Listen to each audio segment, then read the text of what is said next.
ಹಾವೇರಿಯ ಹಾನಗಲ್ನಲ್ಲಿ ಮಹಿಳೆಯ ಮೇಲೆ ಲೈಂಗಿಕ ದೌರ್ಜನ್ಯ ಪ್ರಕರಣಕ್ಕೆ ಸಂಬಂಧಪಟ್ಟಂತೆ ಸ್ಥಳದಲ್ಲಿ ಪೊಲೀಸರು ಸ್ಥಳ ಮಹಜರಿಗೆ ಮುಂದಾಗಿದ್ದಾರೆ ಅನ್ನೋದರ ಡೀಟೇಲ್ ಸಿಗ್ತಾ ಇದೆ.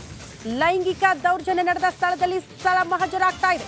ಹಾವೇರಿಯ ಹಾನಗಲ್ನಲ್ಲಿ ಗ್ಯಾಂಗ್ ರೇಪ್ ಪ್ರಕರಣ ಪೊಲೀಸರು ಎಫ್ಎಸ್ಎಲ್ ಟೀಮ್ನಿಂದ ಪರಿಶೀಲನೆ ಆಗ್ತಾ ಇದೆ ಅನ್ನೋದರ ಡೀಟೇಲ್ ಸಿಗ್ತಾ ಇದೆ. ಗ್ಯಾಂಗ್ ರೇಪ್ ಪ್ರಕರಣಕ್ಕೆ ಸಿಕ್ಕಿದೆ ಮಹತ್ವದ ಸಾಕ್ಷಿ. ಸ್ಥಳ ಮಹಜರು ವೇಳೆ ಪೊಲೀಸರಿಗೆ ಸಿಕ್ಕಿದೆ ಮಹತ್ವದ ಸಾಕ್ಷಿ. ಘಟನಾ ಸ್ಥಳದಲ್ಲಿ ಎಫ್ಎಸ್ಎಲ್ ಟೀಮ್ಗೆ ಸಂತ್ರಸ್ತೆಯ ಉಡುಪು ಕೂಡ ಪತ್ತೆಯಾಗಿದೆ ಅನ್ನೋದರ ಡೀಟೇಲ್ ಸಿಗ್ತಾ ಇದೆ. ಹಾನಗಲ್ ಹೊರವಲಯದಲ್ಲಿ ನಡೆದಂತಹ ಲೈಂಗಿಕ ದೌರ್ಜನ್ಯ ಪ್ರಕರಣ, ಶಿರಗೋಡದ ಕಾಡಿನಲ್ಲಿ 2 ಸ್ಥಳದಲ್ಲಿ ನಡೆದಂತಹ ಗ್ಯಾಂಗ್ ರೇಪ್. ಸ್ಥಳದಲ್ಲಿ ಎಫ್ಎಸ್ಎಲ್ ಟೀಮ್ ಪೊಲೀಸರು ಸ್ಥಳ ಮಹಜರಿಗೆ ಮುಂದಾಗಿದ್ದಾರೆ. ಇದೇ ಸಂದರ್ಭದಲ್ಲಿ ಮಹತ್ವದ ಸಾಕ್ಷಿ ಅಧಿಕಾರಿಗಳ ಕೈಗೆ ಸಿಕ್ಕಿದೆ ಅನ್ನೋದರ ಡೀಟೇಲ್ ಸಿಗ್ತಾ ಇದೆ.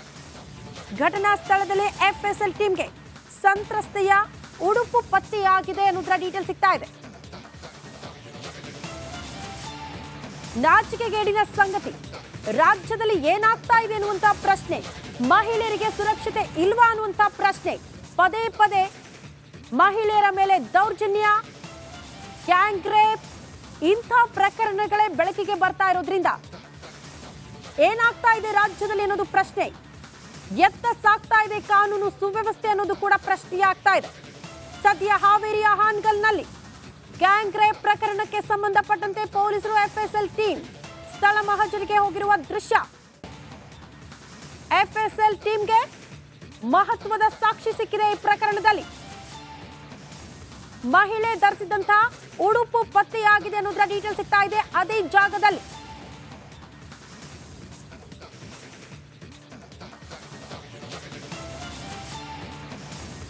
ಈ ಬಗ್ಗೆ ಮತ್ತಷ್ಟು ಡೀಟೇಲ್ಸ್ ಅನ್ನ ಕೊಡ್ತಾ ಹೋಗ್ತಾರೆ ನಮ್ಮ ಪ್ರತಿನಿಧಿ ಮಾರುತಿ. ನೇರ ಸಂಪರ್ಕದಲ್ಲಿ ಜಾಯಿನ್ ಆಗ್ತಿದ್ದಾರೆ.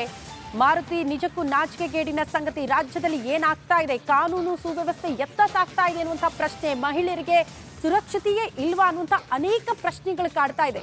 ಸದ್ಯ ಹಾವೇರಿಯ ಹಾನಗಲ್ನ ಗ್ಯಾಂಗ್ ರೇಪ್ ಪ್ರಕರಣ ದೊಡ್ಡ ಮಟ್ಟದ ಚರ್ಚೆಗೆ ಗ್ರಾಸ ಆಗಿದೆ. ಏನ್ ಬೆಳವಣಿಗೆ ಆಗ್ತಾ ಇದೆ ಪ್ರಕರಣಕ್ಕೆ ಸಂಬಂಧಪಟ್ಟಂತೆ? ಈಗ ಪೊಲೀಸರು ಎಫ್ಎಸ್ಎಲ್ ಟೀಮ್ ಕೂಡ ಸ್ಥಳಕ್ಕೆ ಭೇಟಿ ಕೊಟ್ಟಿರೋದ್ರಿಂದ ಡೀಟೇಲ್ಸ್ ಅನ್ನ ಕೊಡ್ತಾ ಹೋಗ್ಬೋದಾ?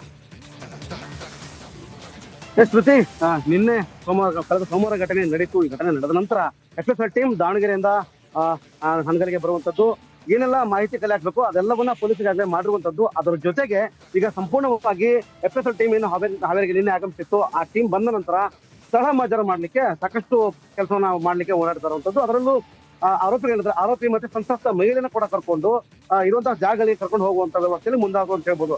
ನಾವು ಕೂಡ ಅವ್ರನ್ನ ಫಾಲೋ ಮಾಡಿ ಅದು ಯಾವ ರೀತಿ ನಡೆಯುತ್ತಿರೋ ಒಂದು ಜನರನ್ನು ಕೂಡ ಮುಂದುವರಿಸಿ ಅಂತ ಹೇಳ್ಬೋದು. ಅದ್ರ ಜೊತೆಗೆ ಈಗ ಮಹಿಳೆಯನ್ನ ಏನು ಕರ್ಕೊಂಡು ಹೋಗಿರ್ತಾರಲ್ಲ, ಅಂದ್ರೆ ಹಾನಗಲ್ನ ಶಿರಗೋಡು ಅಂದ್ರೆ ಹಾನಗಲ್ನಿಂದ 8 ಕಿಲೋಮೀಟರ್ 4 ಕಟ್ಟೆ ಅನ್ನೋ ಒಂದು ಕ್ರಾಸ್ ಇರುತ್ತೆ, ಅಲ್ಲಿಂದ ಆ ಶಿರಗೋಡಿಗೆ ಕರ್ಕೊಂಡು ಹೋಗುವಂತ ಕೆಲಸ ಮಾಡ್ತಾರೆ. ತದನಂತರ ಒಂದು ದಟ್ಟವಾದ ಕಾಡಿನ ಪ್ರದೇಶ ಇರುತ್ತದೆ. ಅಲ್ಲಿ ಸಂಜೆ 4 ಗಂಟೆವರೆಗೂ ಎಮ್ಮೆ ಮತ್ತು ದನಗಳ ಮೇಯಿಸುವ ಹುಡುಗರ ಬಿಟ್ಟರೆ ಯಾರು ಬರೋದಿಲ್ಲ.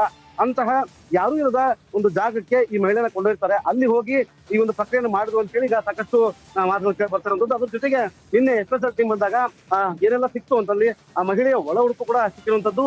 ಅದನ್ನ ತೆಗೆದುಕೊಂಡು ಎಫ್ಎಸ್ಎಲ್ ಟೀಮ್ ಸಂಪೂರ್ಣವಾಗಿ ಏನೆಲ್ಲ ನಡೀತು ಅನ್ನೋ ಬಗ್ಗೆ ಸಾಕ್ಷಿಯನ್ನ ಕಲೆ ಹಾಕ್ತಾ ಇದೆ ಅಂತ ಹೇಳ್ಬೋದು. ಇನ್ನು ಸಾಕಷ್ಟು ಜನ ಠಾಣೆ ಮುಂದೆ ಬರುವಂತದ್ದು, ಮತ್ತೆ ಯುವಕರು ನಾವೇನು ತಪ್ಪೆ ಮಾಡಿದ ಅನ್ನೋ ಲೆವೆಲ್ಗೆ ಫೀಲ್ ಮಾಡ್ಕೋತಿರೋದು ಕೂಡ ಕಂಡು ಬರ್ತಾ ಇರುವಂತದ್ದು.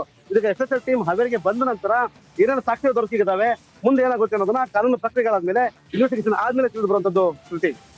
ಓಕೆ ಮಾರುತಿ, ಧನ್ಯವಾದಗಳು ತಮ್ಮೆಲ್ಲ ಮಾಹಿತಿಗೆ.